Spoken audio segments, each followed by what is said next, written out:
Yes, it's some being human being. They're trying to tear down the wall, Putin, and get a Ukrainian election here. Now, are they going to do it, or are they aren't going to do it? This I don't know. But this is an interesting dilemma. Is Putin going to pull out of there and prevail alone? I don't know. I really don't know. But the Ukraine's in a lot of trouble. They're in a lot of trouble with the Russian army, and they're in a lot of bad ways. Poverty, people are just suffering now.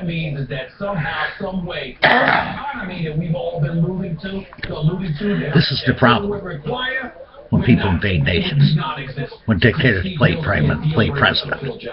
Until you get a new government here, you can't ever really figure out what's going to happen here. It's a very unstable situation. It's very unstable for the people of poverty there. It's very unstable for the people between the two wars, between the two armies. I hope everything comes out right. That's really the human view. It's more than the loss of our life. There's been enough life lost there now. And that's the human news. That's the human truth. That's the human reality. It's more than the loss of the people have already died there. I worry what Putin's going to do next. I really do worry. This is MV News. Thank you for watching.